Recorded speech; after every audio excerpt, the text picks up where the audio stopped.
I have this relentless bully at my school, and I'm going to have to handle her. So I decide to get a little bit of a revenge. And in this revenge case for today, we're taking a look at one ingredient: a worm. Hey all, first time posting here. So some wild stuff's been going down at school and I need some perspective, you know? Here's the rundown. I'm a senior in high school, pretty average in all regards, and I keep to my little group of friends. Make decent grades and just generally stay in my own lane. I've never been the most popular or outgoing, but I've always been content. However, since the start of this year, things have gotten complicated. There's a girl, let's call her MJ. She's pretty, super involved in school activities, and everybody knows her. But behind that perfectly filtered Instagram life, she's a nightmare. For some reason, which I've yet to figure out, she's made it her mission to make my life a living hell. It started out kinda small and petty, like she would, quote, accidentally, yeah, right, spill her drink on my homework or bump into me in the hallway making me drop my stuff, and I brushed it off as a coincidence, you know? But then it got worse. Like, way worse. MJ started to mock my outfits, making snide comments loud enough for everybody to hear, and one time, I had this cute thrifted sweater I was so proud of. She straight up said, and I quote, did you fish that out of your grandmother's trash? Ugh, my friends told me to ignore her, and that she was just seeking attention, but honestly, how can you ignore somebody like that? Things escalated last month when she somehow got hold of a poem I wrote for English class a year ago. It was super personal about my struggle with anxiety, something I've been battling since I was a little kid. She read it out loud to her group of friends during lunch, mocking each line and making fun of me. It was mortifying. I felt so violated, so exposed, and when I confronted her, she just laughed it off, saying she was, quote, just having fun. But the cherry on the top of the cake? Last week, she posted a picture of me on her Snapchat, taken without my consent, where I was having a bit of a breakdown after a particular rough day.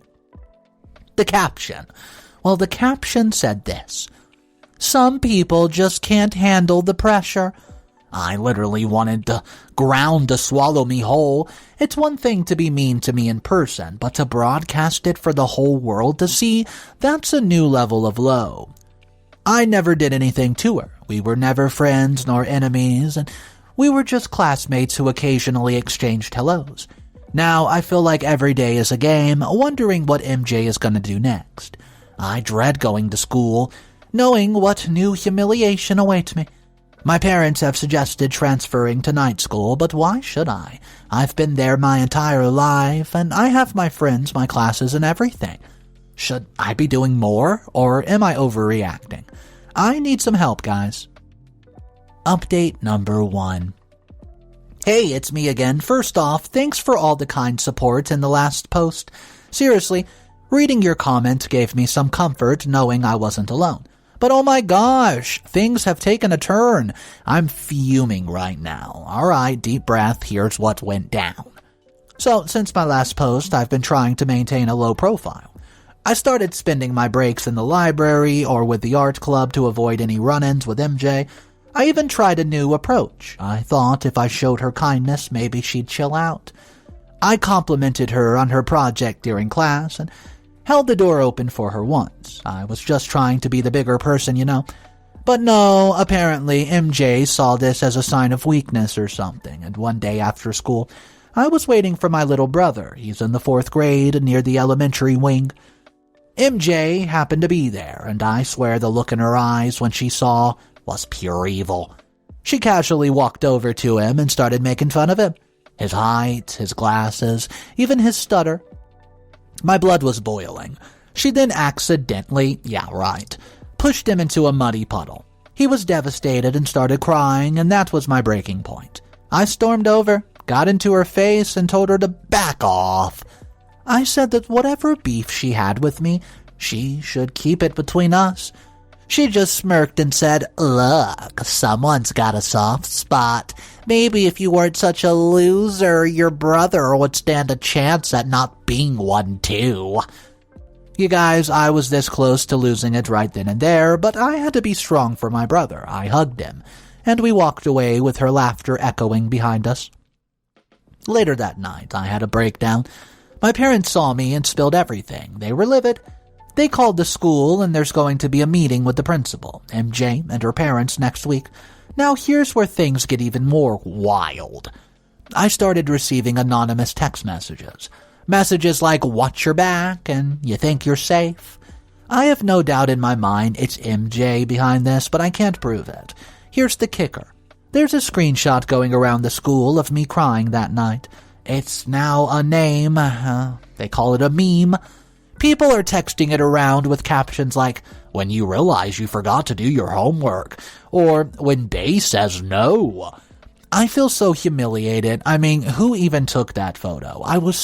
Must have been being stalked. Parts of me just want to transfer schools, disappear, and start fresh. But another part of me, a part I did not even know existed, wants to fight back. Like, she's messed with me and my family, and I'm tired of it. I'm not saying I'm gonna do something drastic, but maybe it's time that she learns a lesson. Why is high school so complicated? Am I turning into the monster here? Update number 2. Hey everybody, it's me again. So much has happened since my last post, like it's straight out of a teen movie or something. First things first, that meeting with the principal, MJ and her parents, was so intense.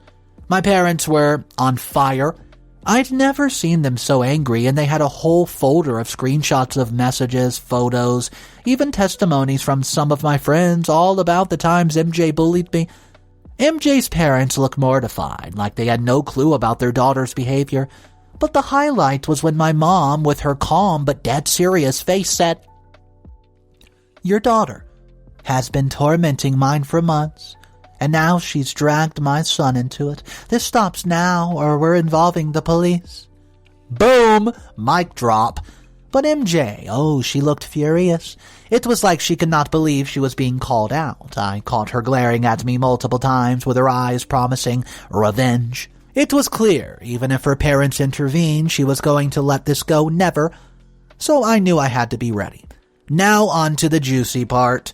One of my friends, Tina, who's kinda known for being the prankster of our group, approached me with a plan. She said that it was high time MJ tasted a bit of her own medicine. Literally, Tina had this old family recipe for a cake that used a certain ingredient to give it an earthy flavor. The ingredient? Worms. Yes, you read that right. Actual slimy garden worms. Now, before you go all, ew, they were ground up and mixed into the batter, so you couldn't actually tell. It was completely safe to eat, but knowing you ate worms, yeah, that's a different story. I was hesitant at first, but thinking about everything she had put me through, and my brother, I was like, screw it, let's do it. Tina baked the cake, and it looked delicious. You would not guess its secret ingredient. We made sure to put it right at the center of the table during lunch, and when MJ and her friend sat down, we pretended to be discussing how delicious it was. As expected, MJ, trying to ruin our fun, took the first slice and smirked at us and started eating it with her minions, who were also laughing along. Watching her eat it, I couldn't help but pop a smirk. And when she was done, Tina, with a wicked glint in her eyes, said, "Hope you enjoyed that extra protein." Those were worms in there, MJ. The color drained from MJ's face, and her friends looked at each other horrified, and then chaos. MJ made a bolt to the bathroom, probably to puke her guts out, and her friends were freaking out, checking their own slices. The entire cafeteria was buzzing. MJ had finally gotten a taste of her own medicine, literally. Word spreads fast, and for once, MJ and her friends were the laughingstocks of the school.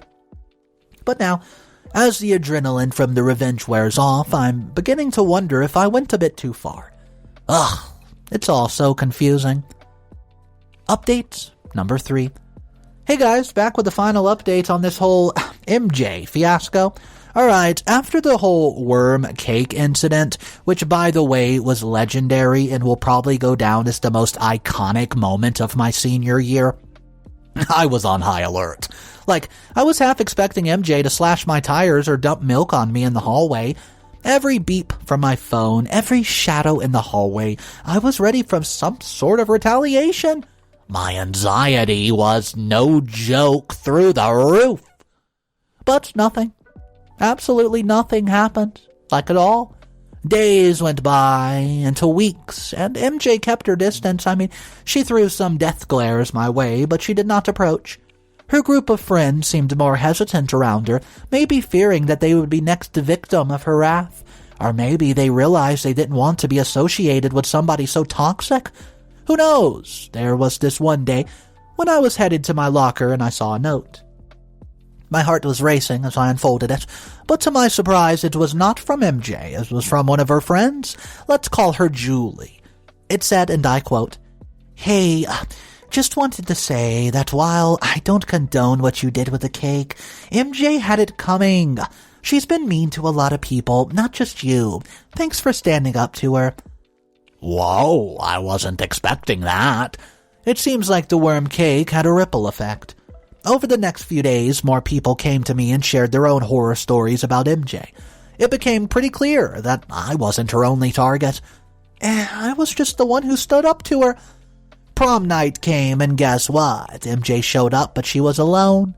I think her friends had finally seen her true colors. She looked defeated in that moment, and I felt bad for her. I danced the night away, feeling light and free for the first time in months. It felt like a massive weight had been lifted off of my shoulders, and the dark cloud that loomed over me in my senior year had finally been cleared.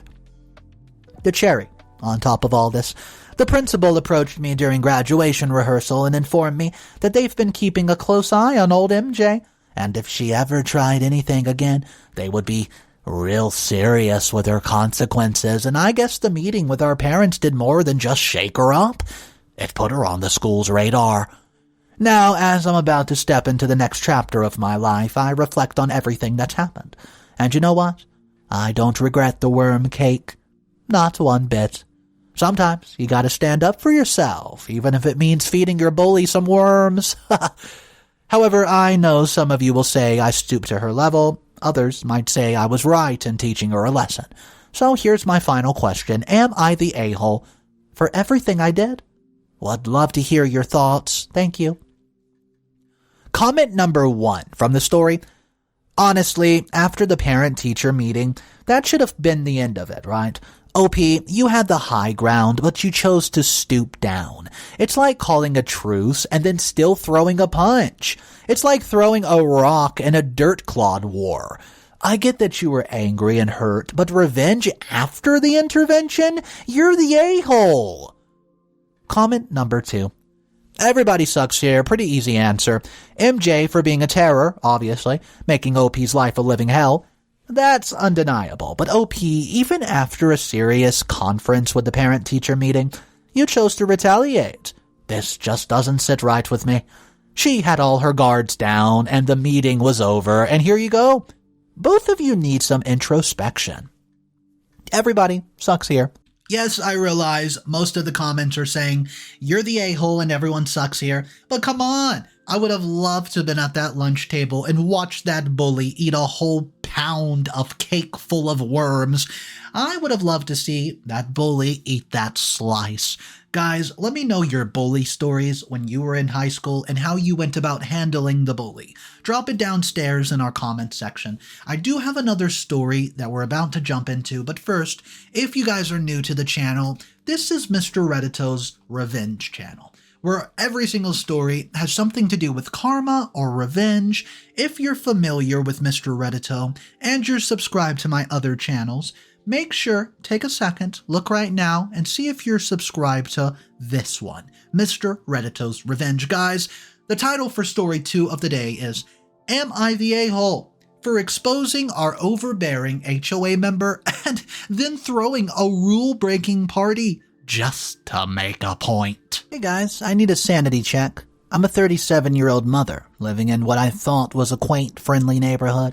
I've had 3 kids, Jake, 12, Lily, 8, little Tommy, 3. My husband Mark and I moved here about 6 years ago, and we were charmed by the place. Nice lawn, good schools, neighborhood barbecues, the whole 9 yards. It was our little suburban paradise. But all things come with a hitch, right? Enter Miss Patricia, a.k.a. Trishy. Now, Trish is part of our neighborhood's homeowner association committee, the HOA. I swear she's got eyes on the back of her head and more cameras than the Pentagon. Any slight misstep or violation, no matter how minor, you're sure to get a friendly notice from her. At first, I just thought Trish was a stickler for the rules, which, okay, I get it. Communities need structure, but after a few months, I started to feel targeted. For instance, we once had a kiddie pool out on our front lawn for Tommy during the summer. It wasn't anything grand, just a tiny thing barely big enough for him and Lily to splash in. The next morning, a notice from Trish stating that pools weren't allowed on the front lawn.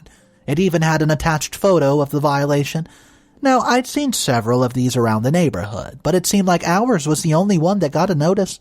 And then there was the incident with the Christmas light. Every year our neighborhood has this fun little competition to see who can put up the best decorations. Well, last Christmas we went all out. Lights, reindeer, Santa on the roof. It was magic. I'm telling you. Jake and Lily were so proud. We'd almost finished when Mark discovered a letter in the mailbox from the HOA. Obviously, it read Trish, warning about potential fire hazards and ensuring all decorations were up to code.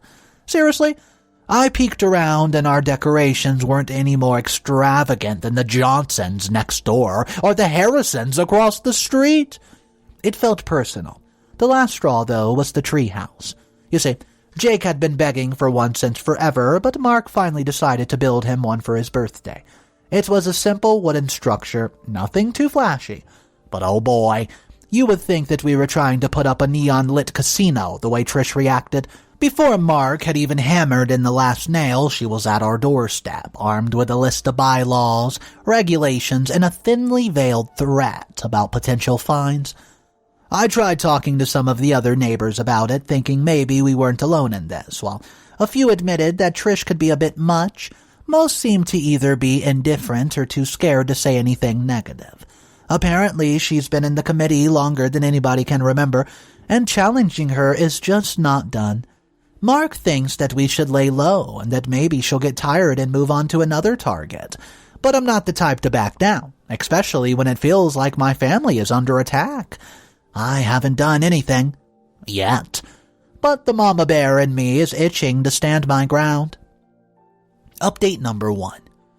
Okay, so it's been 3 weeks since my last post, and holy guacamole, the drama has intensified. First off, I want to thank everybody for the support and advice of my previous post. Y'all made me feel like I wasn't going crazy. So after my first post, I decided to take the high road and approach Trish, hoping to smooth things out. I invited her over for coffee one morning, thinking maybe we could find some common ground. We're both adults, right? We can sort things out. She arrived right on time, and with her pristine white blouse and the tightest hair bun I've ever seen, we sat in the kitchen and I tried my best to be cordial. I genuinely wanted to understand her perspective and maybe clear up any misunderstandings at first. It seemed a bit promising. We talked about the neighborhood, our kids, and even some shared hobbies. She seemed normal, almost even pleasant. Then I brought up the notices and her demeanor shifted. She went on this long tirade about how she's been part of the HOA for 2 decades, and how she's seen people like us come and go trying to change things. She said that she was just trying to uphold the standards of the community. I tried to explain to her that we felt targeted. She brushed it off, saying she treats everyone equally. But as we talked, it became clear that Trish saw our family as, quote, newcomers, intruders even, though we've been there for 6 years. I've got the distinct feeling that she felt we did not truly belong. Feeling a bit deflated, but still determined, I tried a different approach. I asked if there was a way that we could work together, or maybe come to some compromise regarding the violations, and you know what she said? Compromise is the first step towards chaos. I kid you not. I nearly spat out my coffee. I was on the verge of calling it quits when Trish dropped the bombshell. She leaned in, looked me straight in the eyes, and whispered, "That she knew we were planning something against her." I was flabbergasted. I had no idea what she was even talking about, but she insisted that she had sources who had informed her of our scheme. I tried to assure her that we just wanted to live peacefully, but she left abruptly, leaving me feeling even more bewildered. The next day, things escalated. We found a notice on our door saying our treehouse violated multiple regulations and we had 1 week to dismantle it. Jake was devastated. And as if that was not enough, we started to notice people watching our house. Different cars idling just a bit too long, people taking pictures, and even somebody measuring our front yard. Mark tried to confront one of them, but they quickly drove away. I reached out to the neighbors, hoping somebody would have some insight. That's when I met Carol. Oh, Carol, a sweet lady 2 doors down. Over some homemade lemonade, she whispered tales of others who crossed Trish and found themselves pushed out of the neighborhood completely. It was like something out of a twisted soap opera. Carol advised us to be very, very careful, saying Trish had eyes and ears absolutely everywhere. Now, Mark and I are on edge. The kids can feel the tension, too, and while I tried to keep things peaceful, I can't shake the feeling that things are going to get a lot messier. Update number 2. Hey, everyone. First of all, I've never imagined my post would get so much traction, and seriously, thanks for the support. Grab some popcorn because it's about to get juicy. So, after that anonymous warning from Carol and the insistent surveillance of our home, Mark and I knew that we had to take action. I was done playing nice, and it was clear Trish was not going to back down. Honestly, neither were we. One night, after the kids went to bed, Mark and I sat down to brainstorm. We were both feeling the weight of the situation, but we knew that we had to be smart about this. Well, after some research and discussing of our options, we stumbled upon the idea of hosting a community get-together. We figured it would be an opportunity to bond with our neighbors, maybe get them on our side and show Trish that we were very much a part of this community. The plan was set. We printed out invitations for a, quote, neighborhood unity barbecue, and we delivered them to every single house. We spared no expense. I'm talking bouncy castle, live music, delicious food, and even a drunk tank, with Mark volunteering as tribute. The day of the barbecue was picture perfect. The sun was shining, kids were laughing, and there was an air of camaraderie. To our surprise, many of our neighbors confided in us about their own grievances with Trish. It became evident that she had a knack for bullying anybody who did not align with her vision. The stories ranged from bizarre rules enforced to pettier things like plant placements. It was both relieving and alarming to discover that we weren't the only ones. Well, a local journalist friend of mine, Zoe caught wind of the situation after telling her everything. She decided to attend our barbecue. Undercover, of course. She interviewed neighbors, collected stories, and took notes. The plan was to expose the overreach of our HOA, especially Trish's tyrannical behavior. We even had Carol tell her stories, emphasizing how this had been going on for years. As the day wore on, we noticed Trish lurking at the fringes, watching everything with a hawk's eye. She probably did not anticipate the turnout and the unity on display. And when Zoe, microphone in hand, approached her for a statement, Trish's face went from its usual pasty white to a deep shade of crimson. But here's where things took an unexpected turn. Just as things were heating up, one of the elderly neighbors, Miss Garcia, collapsed. Instantly, the festivities halted, and everybody rushed to help, and guess who was the first person to perform CPR and call emergency services? Trish. It turns out, before her HOA days, she was a nurse. Miss Garcia was stabilized and taken to the hospital where she was now recovering. So, here's the dilemma. On one hand, Trish has been an overbearing, rule-obsessed pain in our side, but on the other, she did potentially save Miss Garcia's life that day. The community is pretty much divided, with some calling her a hero, and others still weary of her bullying ways. Mark and I are truly at a crossroads. We have enough material to expose the unreasonable actions of the HOA, but after the incident at the barbecue, we're wondering if it's the right thing to do. Update number 3. Hey again, everybody. Your girl's back with yet another update. Things have been intense, just to say the least. First, I want to clarify that Miss Garcia is doing well, recovering at home and is genuinely grateful to Trish. But as life likes to remind us, things aren't always black and white. Following the barbecue incident, Mark and I had a serious sit-down. The weight of our gathered evidence against Trish and the HOA was overwhelming, but we did not want to be those people who stirred unnecessary drama, especially after Trish's heroics. However, the stories of bullying, favoritism, and downright pettiness could not be ignored. After days of contemplation, we decided that the best way forward was to expose the issues within the HOA while acknowledging Trish's positive, actions. We did not want this to be a witch hunt, but rather an opportunity for the community to address long-standing issues and potentially bring out positive change. With Zoe's help, we published a carefully worded article that laid out the various grievances and residents had with the HOA, highlighting the consistent targeting of certain families, us included. We made sure to include testimonies from various neighbors to show the breadth of the problem. However, we also praised Trish's quick thinking and actions at the barbecue, ensuring it wasn't entirely one-sided. The morning after the article went live, our neighborhood was buzzing. By noon, a substantial crowd had gathered in the community center. A spontaneous town hall of sorts had been called, and to say emotions ran high would be an understatement. There were tears, heated exchanges, and moments of genuine revelations. One by one, neighbors shared their HOA horror stories, but it wasn't all negative. Some stood up to share the positive experience and instances where Trish and the HOA genuinely helped them. In the midst of all this, Trish, flanked by other HOA members, finally took the floor. She started defensively, justifying her actions as necessary for the maintenance and order of the community. But as more stories poured out, something in her shifted. By the end, tears were streaming down her face, and she admitted that perhaps she had gone too far in some cases. She shared her fears about the community losing its essence, and how she had seen many neighborhoods deteriorate due to negligence.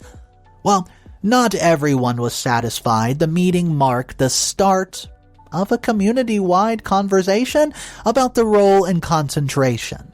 Additionally, a suggestion was made to set up a mediation committee to address any grievances against the HOA rulings. As for Mark and me, the outcome has been mixed. While many neighbors thanked us for taking a stand and bringing the issues to light, others felt that we had aired the community's dirty laundry and created unnecessary rift. We're hoping that with time, wounds will heal and our neighborhood can become the united, harmonious place we once thought it was. One thing's for sure, though, change is in the air, and it just remains to be seen how it all unfolds. Final update. Hey everyone, it's me again. So after the whole town hall fiasco, things in our neighborhood seem to be moving in a positive direction. The proposed changes to the HOA were being actively discussed, and for once it felt like everyone had a voice. But here's where things get messy. A few days after the meeting, I was approached by a group of neighbors, some of whom I've barely spoken to before. They revealed that they were part of a sort of underground resistance against Trish's HOA reign. Dramatic, right? They felt that the recent town hall wasn't enough, and that Trish needed to be taught a proper lesson. They wanted my help to plan a, quote, retribution party of sorts, a party specifically designed to break as many HOA rules as possible, just to make a point. I won't lie. There was something enticing about the idea. A part of me, probably the petty side of me, felt that it might give some closure. Well, I agreed. We organized the most outlandish rule-breaking party our community had ever witnessed.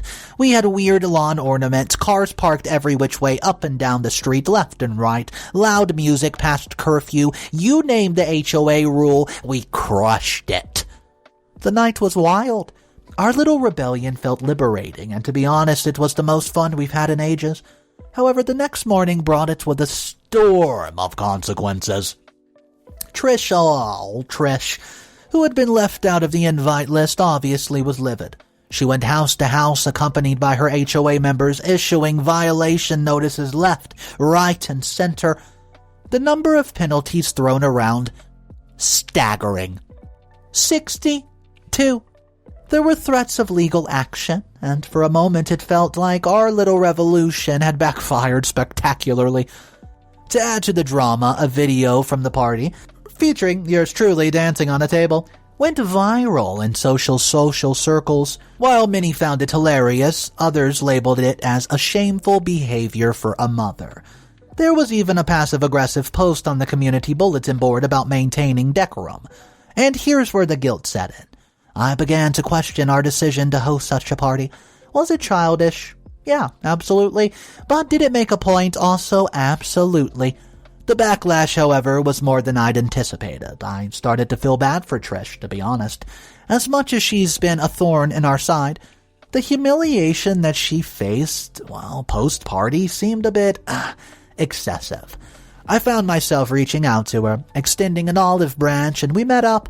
While it was tense at first, there was a mutual understanding that things have gone too far. We both agreed that moving forward, open dialogue was better than revenge, parties, or power plays. Trish confessed that she had been feeling isolated for a long time and that the HOA had become her only means of exerting control. She didn't excuse her behavior but asked for understanding.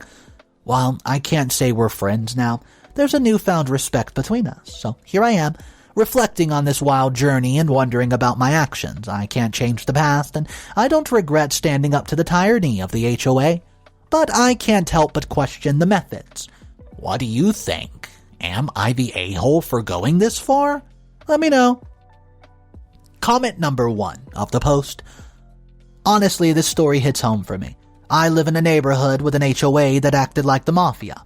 It's both hilarious and concerning how much, power they can wield.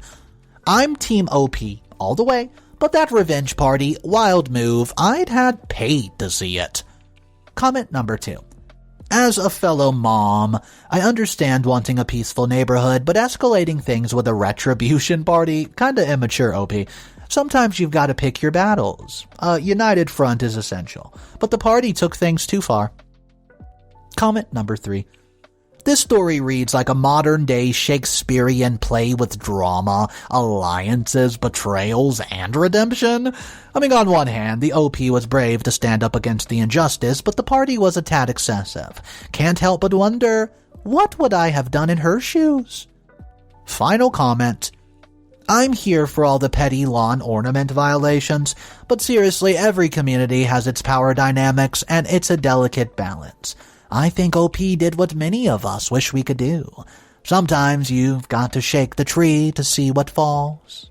In my opinion, I do not think OP went too far by throwing that rule-breaking party, because in my personal opinion, yes, I understand the need for HOAs, but I think they're really stupid. I mean, how can you go and buy a house and then someone tells you you can't put a kiddie pool in the front yard? If I want to have a kiddie pool in my front yard, you're going to need more than an HOA member and a few notes to tell me that I can't.